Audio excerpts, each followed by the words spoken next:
기쁜 소식 밝은 세상 대구 가톨릭 평화방송.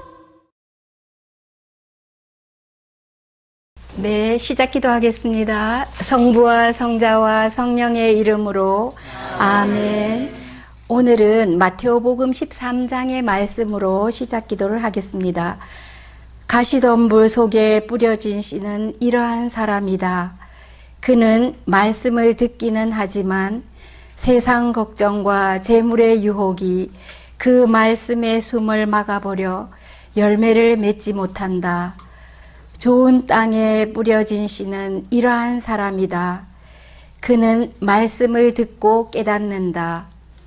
그런 사람은 열매를 맺는데 어떤 사람은 100배, 어떤 사람은 60배, 어떤 사람은 30배를 낸다. 하느님 아버지, 이 시간도 주님의 성령을 보내주셔서 저희들을 이끌어 주소서. 우리 주 그리스도를 통하여 비나이다. 아멘. 성부와 성자와 성령의 이름으로 아멘. 찬미 예수님. 한 주간 동안 가난한 마음으로 또 행복하게 지내셨습니까? 네. 네, 오늘은 마지막 시간으로 행복하여라 온유한 사람들, 그들은 땅을 차지할 것이다. 마태오복음 5장 5절에 나오는 말씀인데, 이 말씀, 그 온유한 사람들이 땅을 차지한다고 합니다. 온유한 사람을 생각해 보니까 온유한 사람 옆에는 막 가고 싶어지잖아요. 그러니까 점점 많은 사람들이 가까이 오기 때문에 친구가 많아지고 또 서로 이렇게 가까이 오는 것을 좋아해서 아마 정말 이 땅을, 온유한 사람들은 땅을 차지하겠구나, 그런 묵상을 해보았습니다. 또 행복하여라 온유한 사람들인데, 이 온유함의 반대가 분노입니다. 분노. 그래서 온유하게 되기 위해서 이 분노를 어떻게 극복할 수 있을까? 그 분노에 대한 것을 잘 이겨내야지, 분노를 잘 극복해야지 온유가 우리 마음 안에 들어오게 됩니다. 그래서 온유하게 되기 위한 것이 목표인데, 분노에 대한 것을 한번, 그래도 이 분노가 무엇인지 다 잘 알고 계시지만, 그래도 또 한편으로는 이제 분노를 객관화시켜서 한번 보면, 그 분노에 왜 내가 떨어졌겠나, 이런 이제 생각도 하실 수가 있습니다. 분노와 폭력에서 틱낙한 스님이 어떻게 이제 이 분노를 조절해야 되는지를 가르쳐 주셨어요.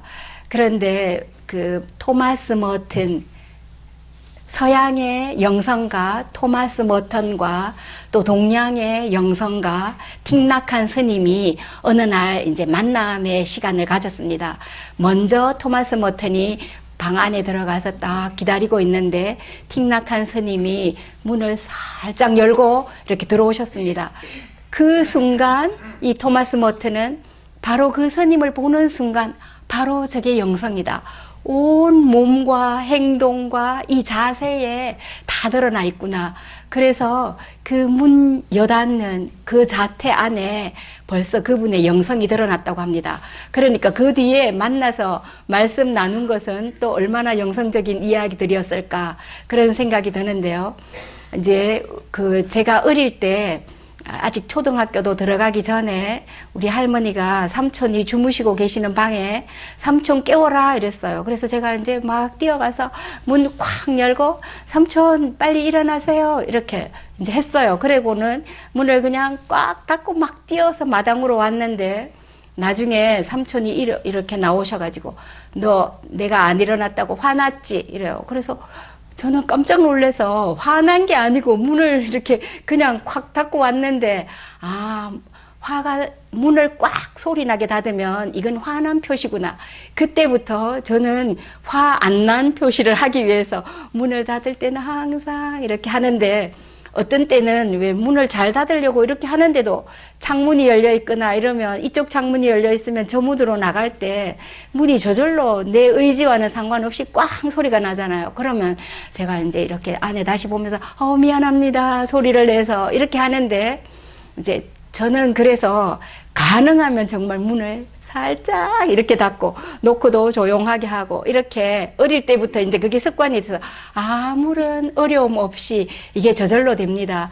그런데 때때로 왜 이렇게 안에서 뭐 좋은 이야기 하다가 나가면서 문을 꽉 닫고 갔으면 뭐 화났다 이렇게 생각 안 하는데 서로 기분 좋지 않은 이야기를 하다가 헤어질 때 문도 쾅 닫고 나가면 화가 많이 났구나 이런 느낌을 주게 되죠. 그래서 이런 마음이 온유하면 그 자태에서도 조용조용하게 이렇게 묻어난다고 합니다. 그래서 틱낙한 스님은 우리가 자유로워지려면 이 분노의 그 악덕에 떨어지지 말고 분노함을 빨리 떨쳐버려야지 마음이 자유스럽게 된다고 이렇게 합니다. 그래서 이 화는 우리를 불행하게 하는데 그러면 언제 이제 이런 분노가 일어나는지 이렇게 가만히 생각해 보면 원하는 것이 이루어지지 않았을 때 내가 막 바라는 게 있는데 이게 이루어지지 않았어요. 그러면 그게 필요 없나 보다 아니면 좀 더 기다리는 이렇게 해야 되는데 안 일어났으면 막 화를 내요. 그러는 경우가 있고 또 원하는 것이 원하는 시간에 안 이루어지면 또 화를 냅니다. 이제 막 조급증이 나죠. 그래서 이런 것도 우리를 화나게 만드는 거고 또 한편으로는 원하지도 않았던 게 갑자기 이렇게 일어났을 때 이것은 너무나 뜻밖의 나쁜 일이 생겼어요. 그러면 왜 이런 것이 생겼을까? 정말 받아들이기가 그것만 받아들이는 것도 어려운데도 화를 막 냅니다. 그럼 이중으로 에너지가 소모가 되죠. 화내는데 소모하는 거, 나쁜 일 생긴 거, 이런 것까지. 그 다음에 또 원하는 대로 이제 저는 이런 걸 원하는데 다른 사람들이 그렇게 행동해 주지 않을 때 또 화를 막 내는 이런 경우들이 이제 우리를 화나게 하는 경우가 있고요.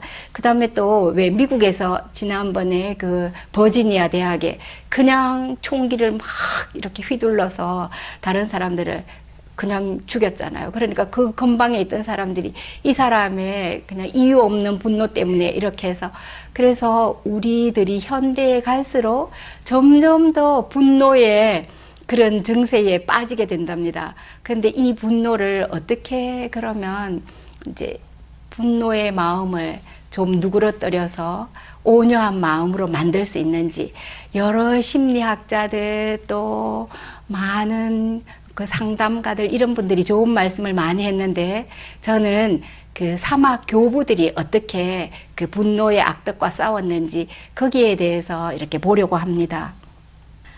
분노 관리를 잘 해야 되는데 분노가 일어났을 때 그 상태를 조용히 직시하라고 합니다. 그런데 분노가 일어났을 때 정신이 하나도 없지 어떻게 그 상태를 막 이렇게 볼 수가 있어요. 그래도 어떤 때는 이렇게 한 발 물러나서 그 상태를 한번 바라볼 수가 있어요. 그러면 그 순간을 이성을 잃고 이런 경우가 있고 그래도 조금 덜 화가 났을 때는 이렇게 왜 내가 지금 화가 나고 있지?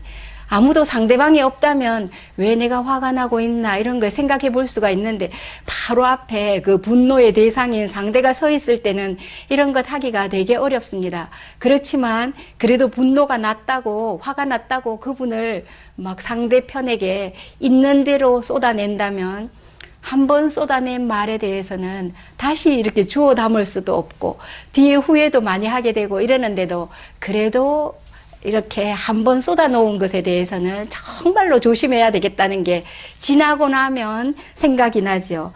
그리고 또 분노가 일어났을 때 한번 다른 사람의 관점에서 이렇게 한번 생각해 보래요. 만약에 이런 분노가 일어났을 때 나라면 저 사람이 이런 분노가 일어났다면 내가 어떻게 대처할 것인가 이렇게 이제 또 생각해 보면 좀 달라지고요. 그 다음에 분노가 일어났을 때는 귀도 막히고 마음도 막힙니다. 그런데도 상대방의 말에 한번 귀를 기울여 보면 무엇 때문에 그 사람이 화가 났나? 이렇게 그 말이 무엇인지 한번 이렇게 조용히 들어줘야 되는데 어떤 분들은 막 이렇게 딱 바로 막죠. 시끄러 하면서 그만 딱 남이 더 말도 못하게 멈추게 하는 경우도 있고 또 어떤 분은 그래 들어보자 왜 화가 났냐 이렇게 하면서 이제 들어주는 사람도 있는데 그 다음에 이제 또 자신의 그 화가 났을 때에 내 몸에 일어나는 반응을 한번 자세히 보래요. 그런데 이런 것까지 다 보려고 하면 벌써 그때는 화가 많이 누그러져요. 그런데 이제 어떤 신부님은 화가 났을 때 산책을 하신답니다. 이렇게 걸어가면서 조용히 걸어가면서 생각을 해보고 그러다 보면 마음도 누그러뜨려지고 그러면서 또 괜찮으면 기도를 막 하면서 이렇게 가고 그러다가 그렇지 하면서 이해의 마음이 생긴대요. 걸어 다니면서 이렇게 왔다 갔다 하다 보면 그러면서 이것도 바로 하느님의 섭리구나. 내 혼자는 이것을 누그러뜨리지 못하는데 내가 이렇게 화가 나도 그 상대방에게 퍼붓지 않고 잘 받아들일 수 있도록 이렇게 걸을 수 있는 이것도 하나의 하느님의 섭리다. 이렇게 생각하시면서 그런 방법 아니면 저런 방법 뭐 또 어떤 분은 화가 나면 이불 덮어 쓰고 주무시는 분도 있고 그런데 이제 저는 화가 났을 때 어떻게 하는가 하면 이렇게 했어요. 이제 제가 여기 아니고 오래전의 이야기입니다. 지금 이야기라면 다칠 사람이 많아서 말씀을 못 드리는데 지금 아니고 1990년대쯤에 되는 마산 파티마 병원에 제가 있었는데 어느 날 이제 저는 이렇게 제 사무실에 있고 또 여기 앞에는 우리 직원들이 앉아 있는데 시설과 남자 직원들이 와서 우리 사무실을 막 재고 있어요. 그래서 이제 직원들이 와서 수녀님 여기 막 직원들이 와서 사무실을 재고 있어요. 그래서 제가 가서 뭐 하셔요? 이러니까 아무 대답을 못 해요. 그래서 이제 뭐 직원들이 막 알아낸 결과 우리 사무실을 재어서 컴퓨터실로 만들려고 한다. 그런데 이제 그 컴퓨터실과 원하는 사이즈가 맞는지 이것을 보려고 한다고 이랬어요. 그때 뭐 우물우물하면서 병원장님이 뭐 여기 재보라고 하셨고 막 이렇게 하시길래 그리고 그 다음에 제가 어떻게 한 말씀도 의논도 없이 바로 우리 사무실을 전산실로 만들려고 하나 깜짝 놀래가지고 그런데 그때 막 달려가서 병원장님한테 어떻게 이렇게 하실 수 있습니까? 이런다면 저도 감정의 소리가 나오게 될 아무리 제가 어리고 이래도 그 병원장님한테 그런 소리 좋지 않은 소리가 나올 것 같아서 이제 제 얼굴에는 제 마음에는 이제 막 화가 나 있었죠. 그런데 빨리 성당으로 달려가서 조용히 앉아서 가만히 있었어요. 그러니까 이제 이 소리가 전해져서 병원장님한테로 이제 그 시설과 직원이 병원장님한테 그 엘리야 수녀가 막 화났다 뭐 이렇게 했는지 아니면 아무 이야기 안 하고 했다고 뭐 이렇게 했다 이런 소식이 전해졌겠죠. 그 저는 이제 앉아서 가만히 생각하니까 제가 일하러 왔나? 수녀대로 왔지. 그리고 또 병원장님이 원하시면 뭐 미리 한번 그냥 의논하지 못했다는 거, 그것뿐이지. 뭐 병원장님이 원하시는 대로 이 병원이 이렇게 되어 가야지.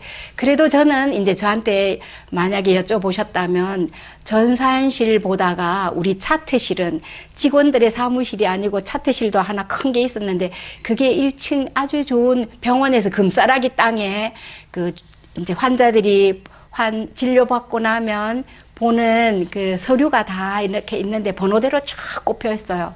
그래서 환자가 오시면 그걸 번호를 접수가 끝나면 찾아서 각 진료실로 갖다 드려야 됩니다.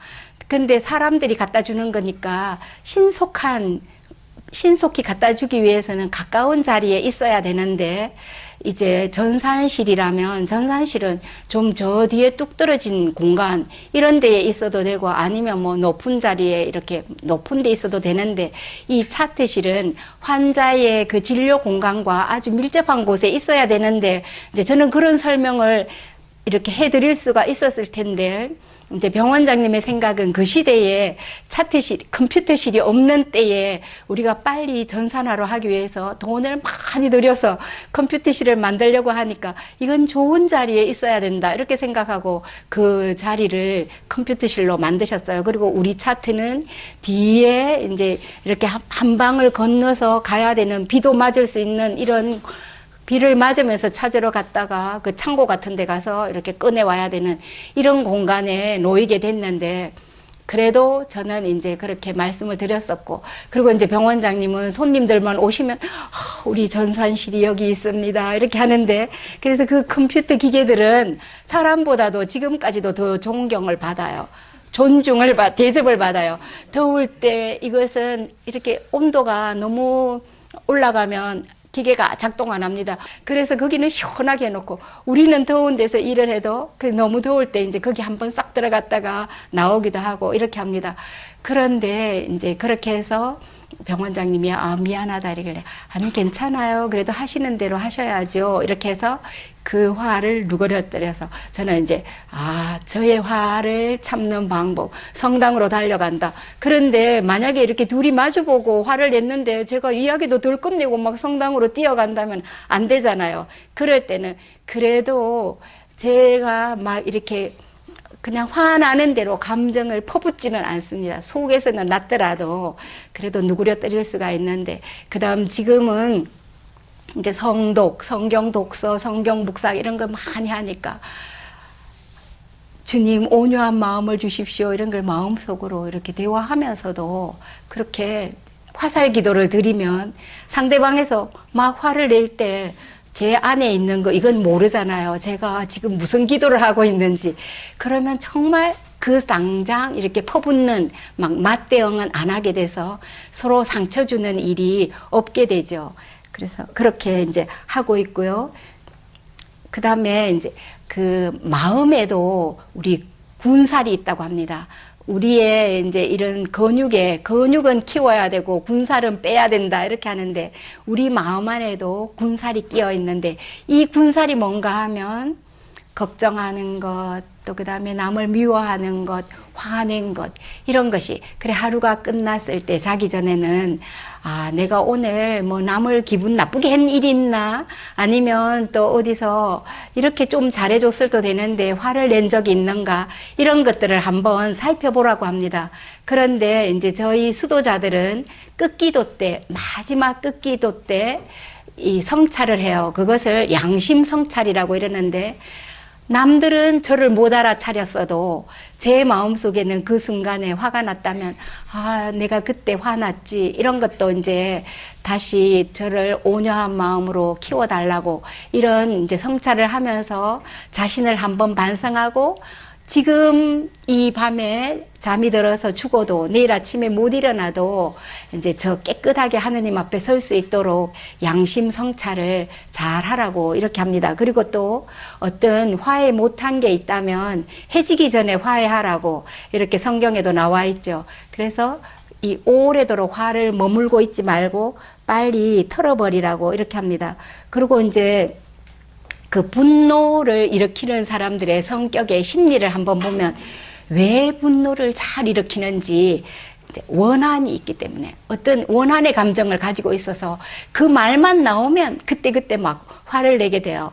그래서 이런 원한도 오래 쌓아둔다면 자신에게 별로 좋지 않은 거죠. 그리고 경시하는 성격 때문에 항상 다른 사람은 경시해버려요. 그러면 다른 사람이 잘 되거나 이럴 때는 화를 내고 또 이렇게 합니다. 그 다음에 질투심 때문에도 다른 사람이 잘 되면 잘했다 뭐 이렇게 칭찬은 못 해주더라도 가만히는 있어야 되는데, 이제 사촌이 땅 사면 배 아픈 것처럼 남이 잘 될 때 이렇게 또 화를 냅니다.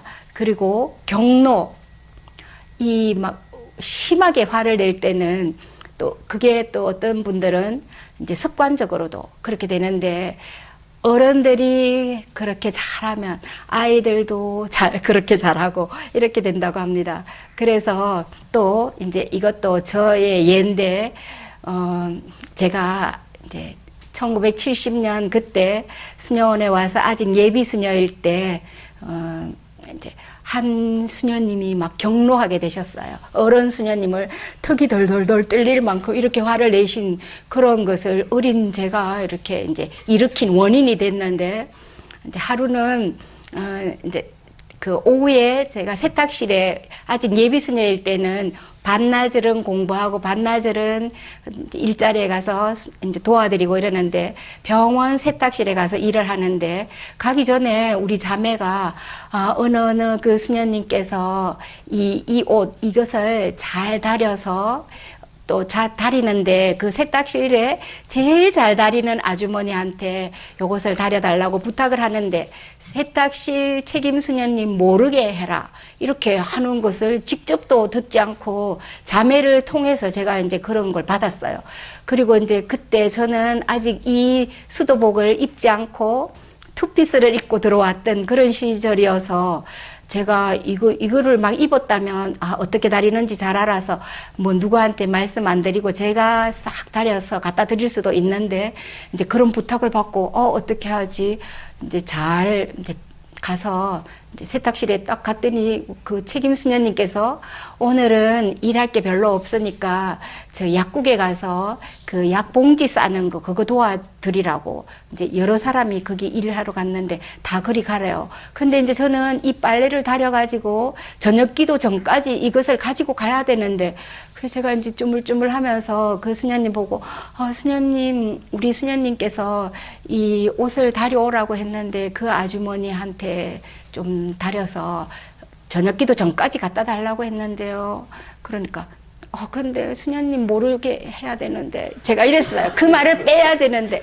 그래서 이제 아무 걱정하지 마. 내가 해줄게. 이러면서 다 해다 놓을 테니까 걱정하지 말고 일하러 가라. 이랬어요.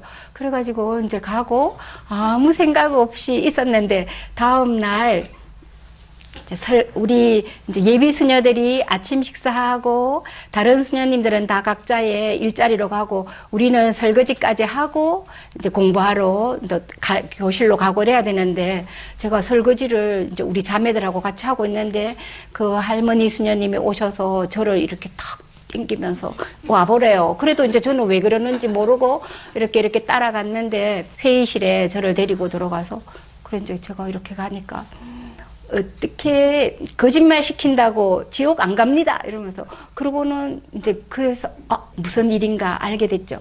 그러면서 막 이 턱이 덜덜덜 떨릴 만큼 화가 나셨어요. 그래 제가 안 여쭤봐도 어제 그 수녀님이 이 옷을 다리고 가지고 가서 어떻게 말씀을 드렸을까가 이제 이렇게 너무나 정말 그 마음 아프게 되셨구나 싶어서 죄송합니다. 막 용서해 주십시오. 이러니까 용서 못해 이러면서 싹 나가버리셨어요. 그래 이제 제가 서서 이렇게 막 울고 있는데, 저쪽 편에 회의실 그 안에 오르간이 있어서 올간 연습하는 수녀님이, 그분도 이제 종신서원 하신 수녀님인데 막 올간 치시다가 탁 연습하시다가 오셔가지고 저를 꼭 안아주면서 괜찮다고, 우리가 같이 가자, 괜찮다 이러면서 우리 함께 가요 이러면서 이렇게 두들겨줬어요. 그래서 제가 이렇게 나와가지고 큰일 났다. 이제 이 할머니 수녀님을 그렇게 화를 나게 만들었으니까.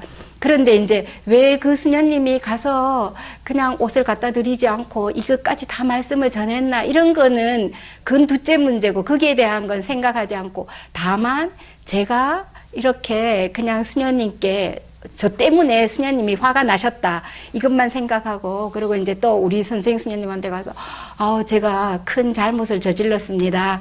우리 그 할머니 수녀님 옷 다려오라고 한 것에 대해서 이렇게 됐다 그러니까 괜찮다고, 그 수녀님께서는 항상 그렇게 하셨고 그래서 괜찮다 이러면서, 또 이제 저는 이제 또 이렇게 선생 수녀님이 괜찮다고 해주셨고, 또 한 어른 수녀님이 막 이렇게 두들겨 주면서 위로해 주셨고, 이러니까 이제 제가 그 수녀님이 화가 누그러지도록 계속 이제 화살 기도를 하고 이러면서 세탁실에 빨래가 다 개켜져 나오면 방에다가 딱 갖다 드렸어요. 그러면 아무 고맙다 이런 이야기도 안 하셔도 막 계속 갖다 드렸어요. 그랬더니 한 달쯤 지난 뒤에 잘 잘 참고 잘해서 이제 다 용서해준다 이러면서 이제 그 용서를 받았습니다. 그런데 이제 제 마음에서는 그 이제 너무 아프게 해드렸다는, 어른 수녀님을 아프게 해드렸다는 이게 저는 이제 항상 남아 있는데, 그 한 수녀님이 저한테 이렇게 하신 분,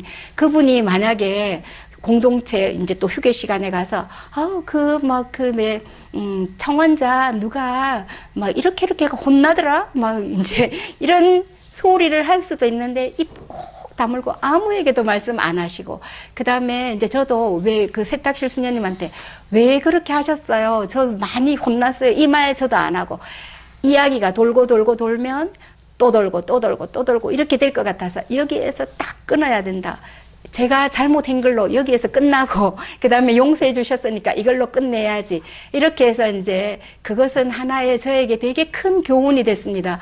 말이 이렇게 돌고 돌 때 여기서 딱 끝내야지. 이것을 또 한번 내가 그러지 않았는데 따지러 갈까? 이러다 보면 또 따지고 이렇게 되니까 평화가 이렇게 깨어지게 돼요. 그리고 여러 사람이 또 끼어들게 되고, 한 번 끝난 것으로 이렇게 딱 끝냈을 때는 그렇게 되는데, 그런데 이제 그 수녀님께서, 저도 이제 첫 서원을 하고 공부를 할 때 그 옷 때문에 화를 내셨던 그 수녀님이 이제 편찮으셔서 임종 전인데, 이때 다 이렇게 우리가 돌아가면서 양호실 수녀님들이 돌보시는데, 이제 저는 공부하고 있었을 때니까 그 주일에는 제가 당번인데, 그날 제가 그 수녀님 당번을 하러 갔어요.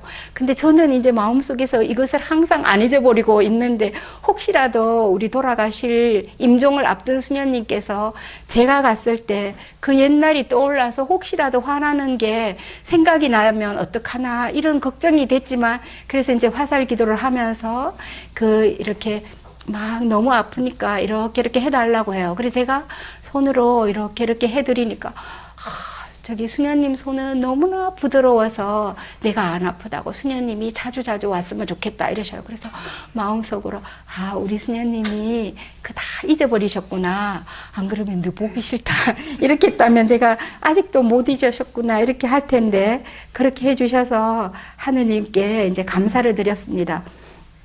분노의 해악이, 분노하게 되면 그냥 한번 화나서 남 다치고 이것만이 아니라 제 자신에게도, 제가 화를 냈으면 두통이 오고 또 불면증이고, 어떤 분은 막 잠을 못 주무시잖아요. 너무 화가 나가지고.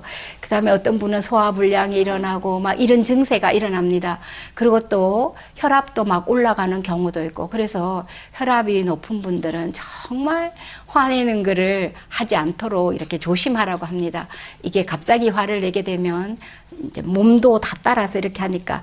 그래서 그 미국의 존 스워츠버그라는 이런 박사님이 이제 우리가 분노할 때 이 분노가 우리 신체에 미치는 영향이 어떤 것인지 이런 것을 연구해서 또 발표한 것도 있는데, 그 분노를 많이 하게 되면 스트레스 호르몬이 막 올라간답니다, 우리 몸에. 그래서 분노는 내 자신에게도 나쁘고 또 남들에게도 나쁘니까 가능하면 정말 안 하게 이렇게 해야 되는데, 그래도 화가 났는데 어떡하냐. 근데 화를 한번 내기 시작하면 이것도 습관적으로 자꾸 화를 내게 된답니다. 그런데 이제 화 안 내는 방법들도, 하나가 이렇게 소리를 질러도 여기서 가만히 있으면 그만 끝이 나요.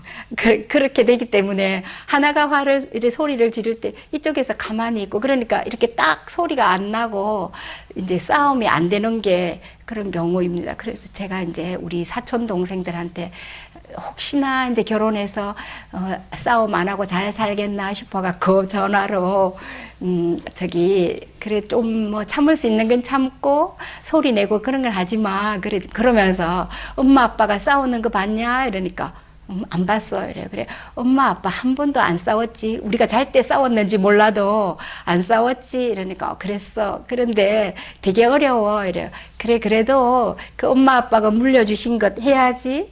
이제 그러는데 제가 가만히 생각하니까 소리는 우리 할아버지도 소리를 막 지르고 고춧가루 성격이다 이럴 만큼 격하신데, 할머니가 대꾸를 안 하고 아무도 대꾸를 안 하니까 뭐 혼자 하시다가 서르르 끝이 나요. 그리고 이제 또 어떤 때 막 남의 일을 가지고도 오셔서 막 소리를 내셔요. 그럼 우리 할머니가 조용하게 우리도 자식들을 키우는데 앞일은 모르는 거라고 남의 자식 가지고 그렇게 하지 말아라.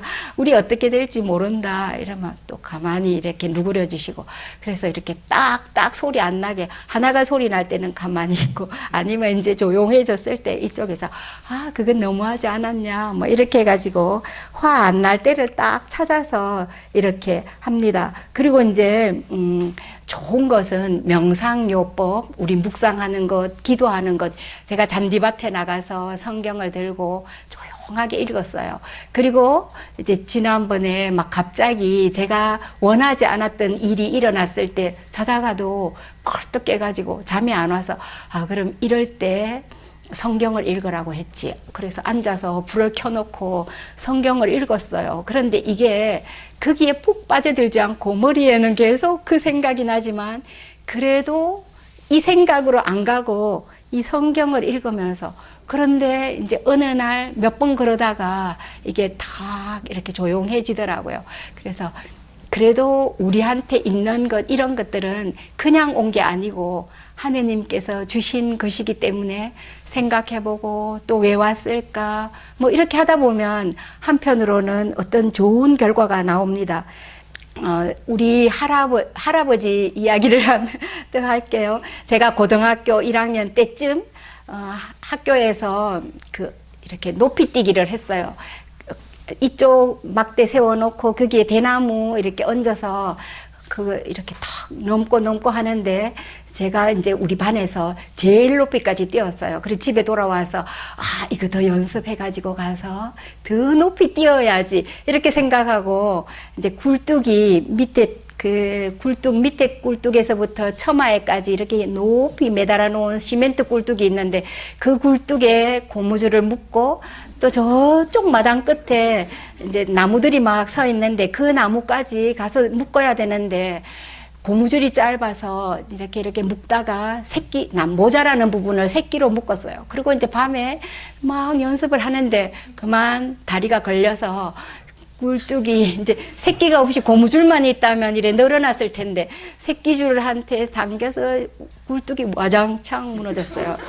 그래서 큰일 났다. 그런데 이제 새벽에 일어나 보니까 우리 할아버지는 아직 이제 요새 여름이었나 봐요. 그러면 이제 좀 덥기 전에 빨리 이제 논에 나가서 뭐 물고도 봐주고 이런 거 하시는데 그래 하시러 나가셨고 저는 이제 일어나서 또 학교에 가야 되니까 그냥 말씀도 못 드리고 학교에 갔어요.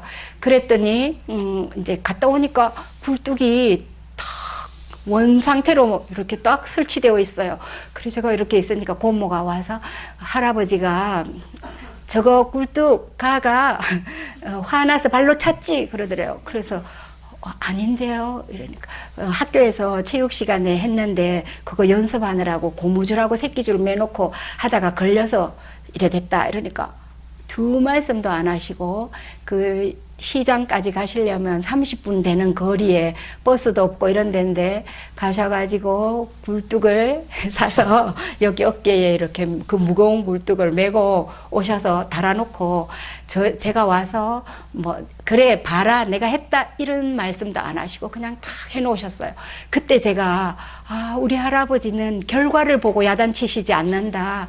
이 앞에 의도가 좋았으면 이렇게 하시는구나.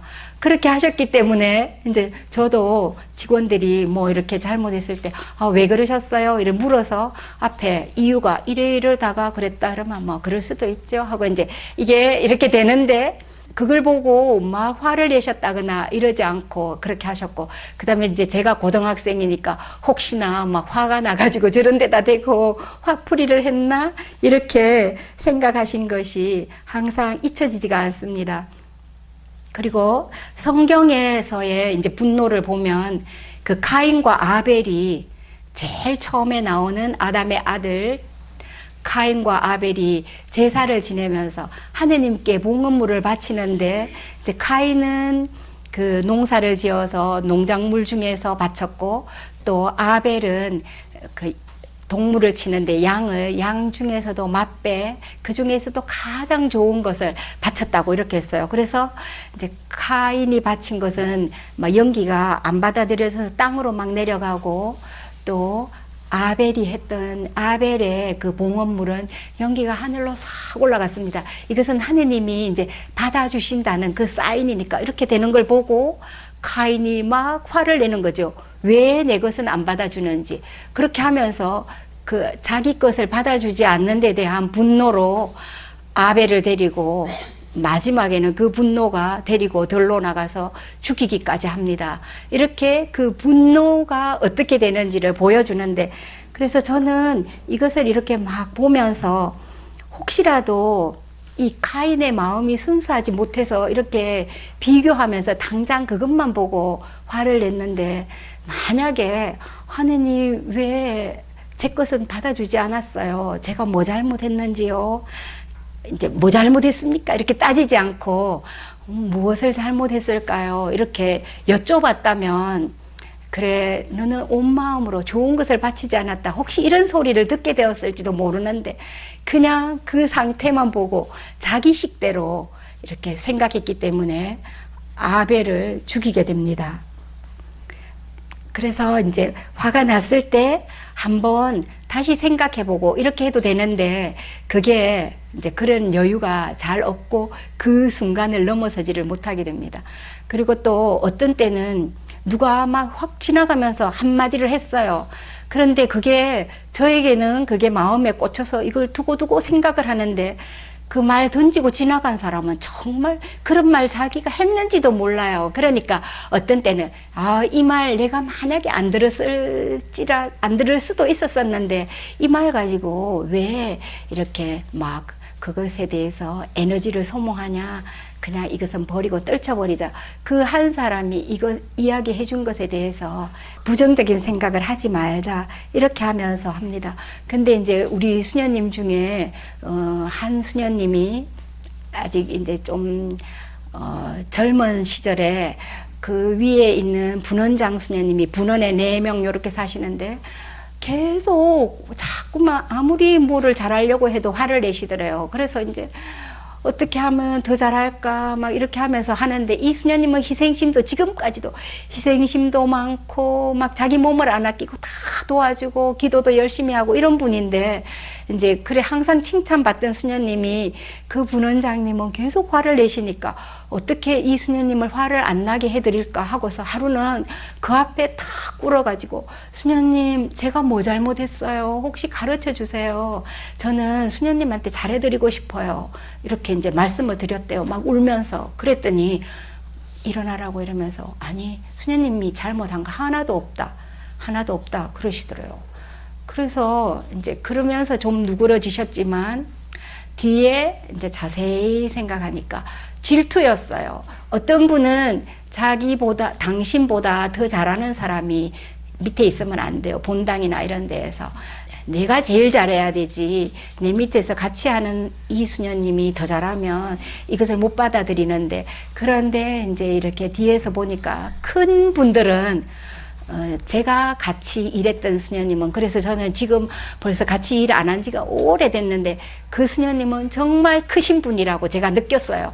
이 수녀님 밑에서 제가 일하는데 이제 선생님들이, 어떤 선생님들은 다 우리 그 수녀님을 막 이렇게 하시는데, 어떤 또 선생님들은 오셔가지고 이제 저한테 막 잘해주고, 그때 막 그 시절에 비싼 부사 이런 거, 우리가 잘 먹지도 못하는 부사를 한 상자 보내주고 막 이렇게도 하셨어요. 그러면 이제 위에 수녀님이 생각할 때, 아니 이제 딱 이렇게 인간적으로 따지면 뭐 무슨 사이야 뭐 이럴 수도 있고, 그런데도 저기 우리 수녀님이 다른 사람한테 칭찬받으면 이것도 좋은 거고 뭐 이런 식으로 다 거기 안에서 제가 잘하는 거는 다 수녀님이 잘하는 걸로 이렇게 받아주셔서 서로서로가 존경하고 존경받고 막 이렇게 지냈습니다. 그래서 저는 우리 수녀님을 제가 끝까지 마음으로 잘 돌봐드려야지, 이분이 만약에 편찮으시거나 이러면 또 도와드려야지, 이렇게 생각하면서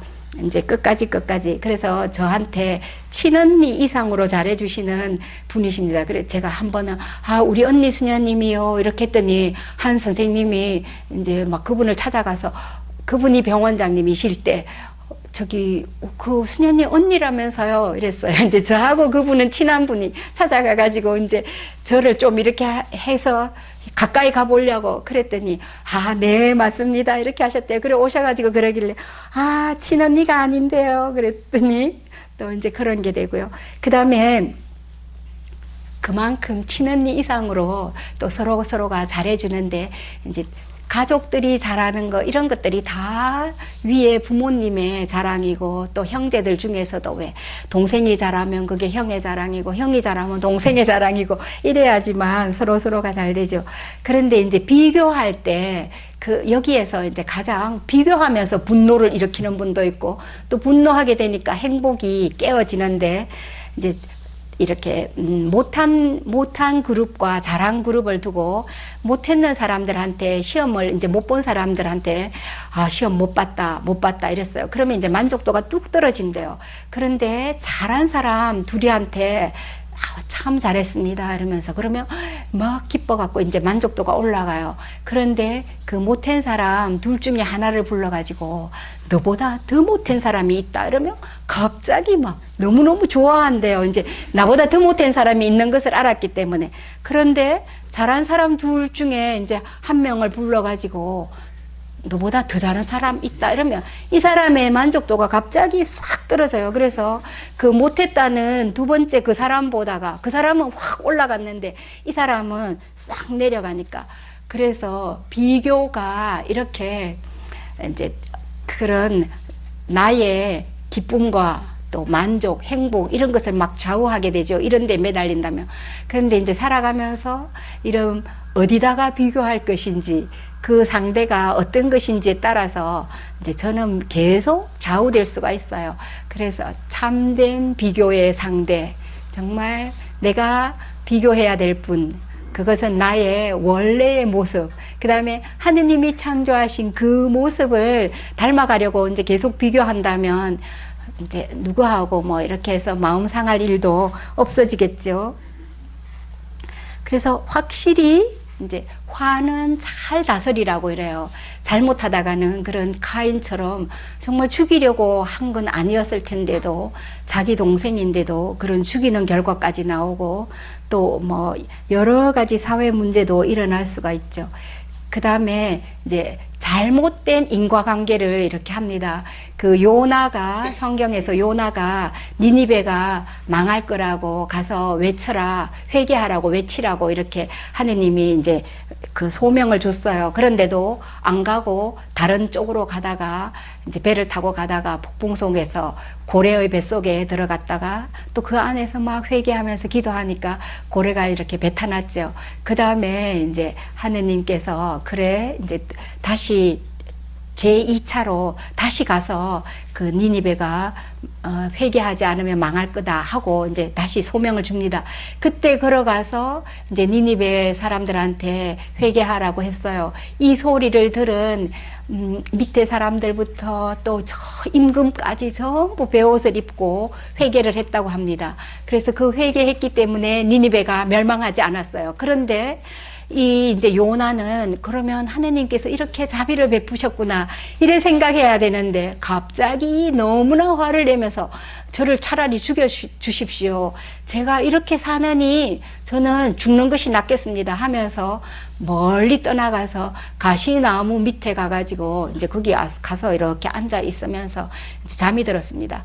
그때 햇빛이 막 내리쬐는데 이제 하느님이 아주까리 하나를 이렇게 키워줬어요. 그래 아주까리가 그늘이 되어서 그늘 밑에서 이렇게 자고 시원하게 있다가 그 다음에 아주까리를 벌레가 나타나서 다 먹게 했어요. 그러니까 이 아주까리 그늘 밑에 있다가 갑자기 땡볕에 막 내리쬐니까 땡볕이 내리쬐니까 이제 죽을 것 같아서 이렇게 또 사느니 차라리 죽게 해달라고 나를 죽게 해달라 이렇게 했어요. 그러니까 하느님께서 그래 너는 하루 사이에 이렇게 자라났다가 하루 사이에 망하는 이 아주까리를 보고도 네가 그렇게 화를 내는데 저 앞뒤를 가리지 못하는 사람부터 시작해서 니니베의 저 많은 사람들, 나는 그 사람들이 어떻게 불쌍하지 않냐. 그래서 내가 이렇게 해주는데 왜 그렇게 이제 하느냐.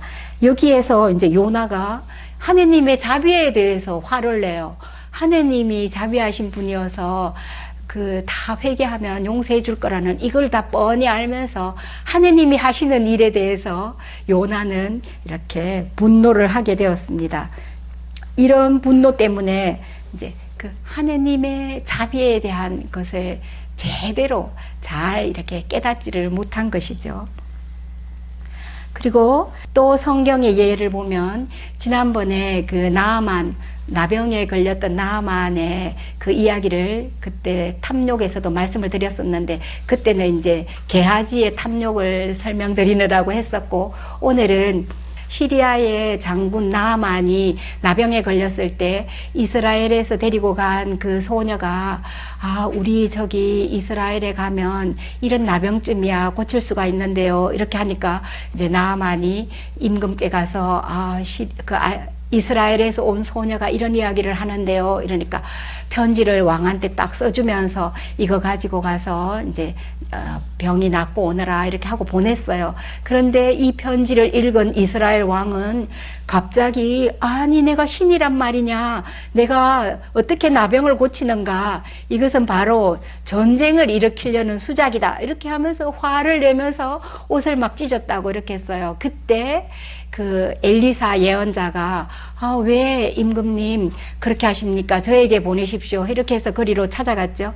그때 이 편지는 전쟁하자는 것도 아니었고 이 자기의 신하를 낫게 해달라는 이런데, 그러면 화를 내기 전에 이제 부하들을 불러다가 신하들을 불러다가 이 나병을 고쳐달라고 하는데 어떻게 하지? 뭐 이렇게 하면 그 예언자가 있습니다. 이런 이야기를 들을 수 있었을 텐데 혼자서 그냥 생각으로 이게 전쟁이다 이렇게 생각하고 화를 냈습니다. 그런데 또 나아만도 가서 이제 그 엘리사 예언자한테 가가지고 이렇게 병을 낫게 해달라 이렇게 하니까 심부름꾼을 시켜서 요르단강에 가서 7번 몸을 씻으십시오 이러니까 이분도 아니 내가 왔으면 적어도 나와서 내 아픈 상처에 손을 이렇게 대면서 병이 나아라 하고 막 이렇게 해줄 줄 알았는데 얼굴도 안 보여주고 그냥 심부름꾼 하나 시켜가지고 이렇게 한다고 화를 내면서 이제 당신이 무시당했다고 생각하고 화를 내면서 되돌아가려고 합니다. 그때 이제 그 부하들이 어려운 일을 시켰어도 할 텐데 왜 그러십니까 해서 다시 가서 씻고 다 깨끗하게 된 다음에 이렇게 됐죠.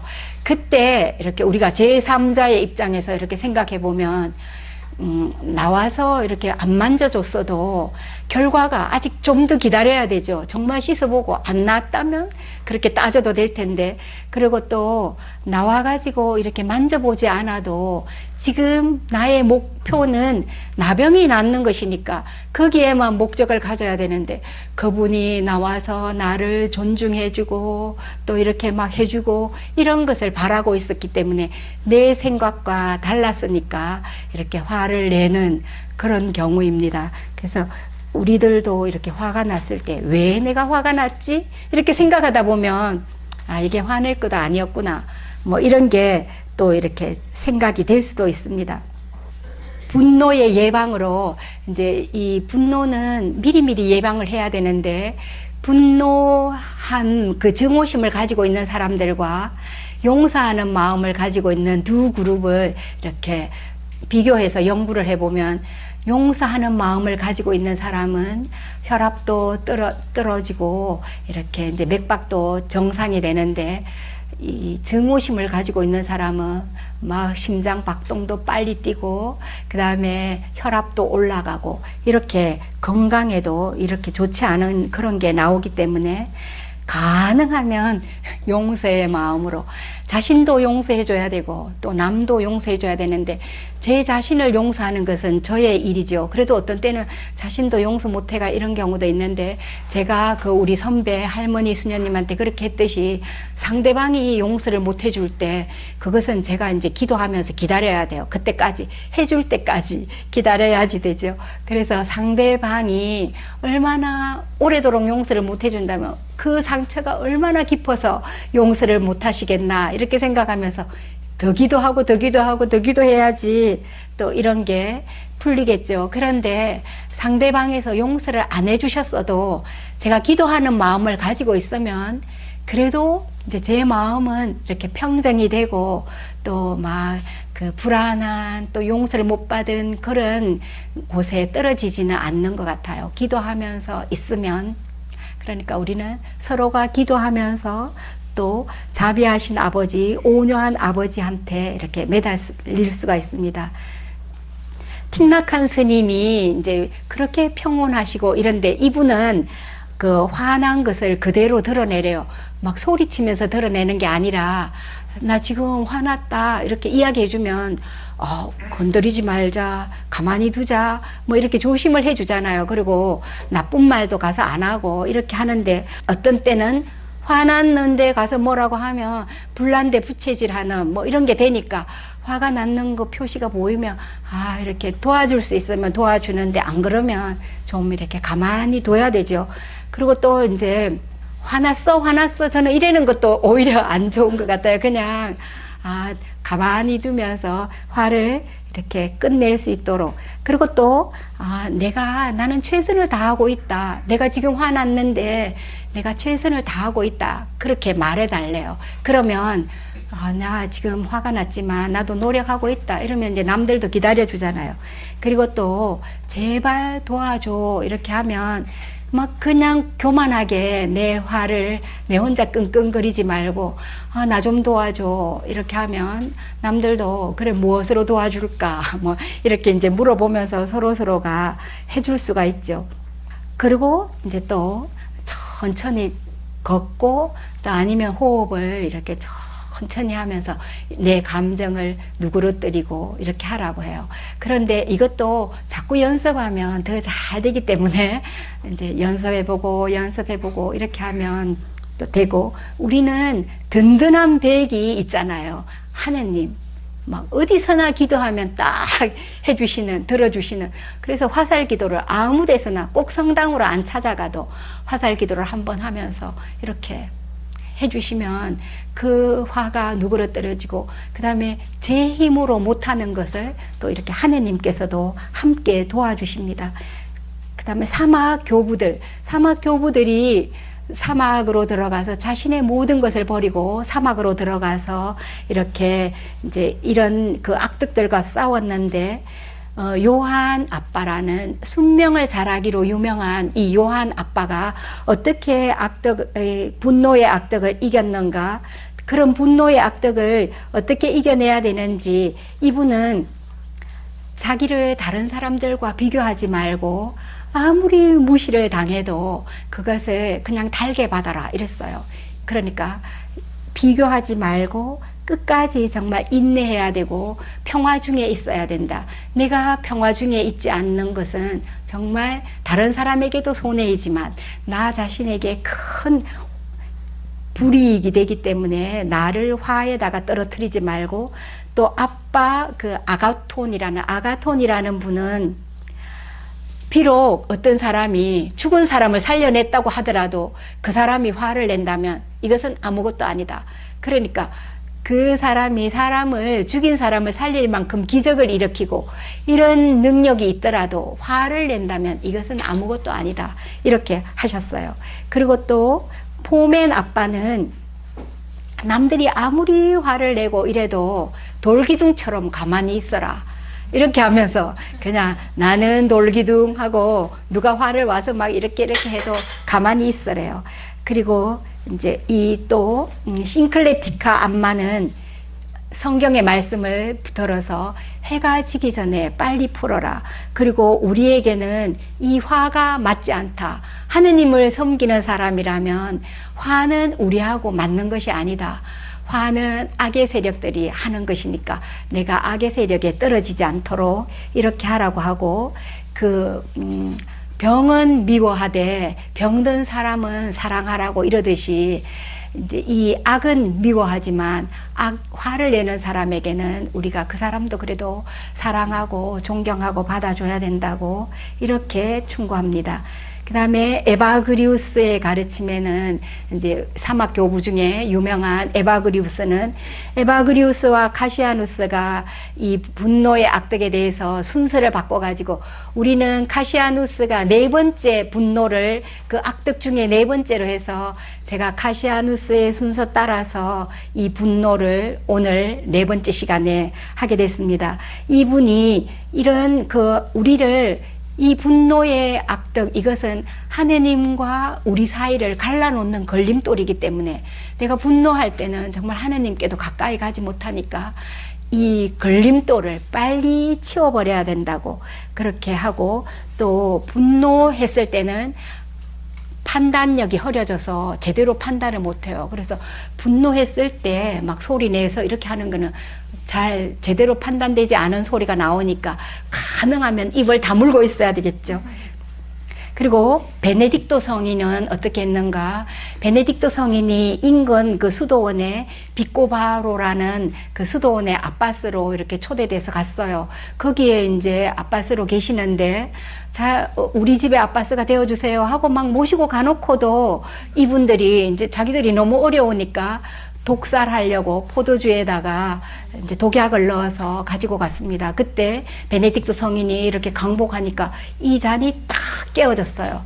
그때 이 베네딕토 성인은 이 분노의 악덕에 떨어지지 않고 형제들을 다 불러 모아서 조용하게, 그래 내가 뭐라고 했냐고, 나는 당신들에게 맞지 않는다, 당신들이 맞는 원장을 찾아서 다른 분을 초대해서 하시라고, 나는 떠나갑니다 하고 떠나갔습니다. 이렇게 그 분노의 악덕에 떨어지지 않고 이런 조용한 그 자신의 평정을 찾은 베네딕토 성인. 그래서 이제 오늘 그 지금까지 했던 것 중에 첫 번째는 우리가 탐식에 대해서 했었죠.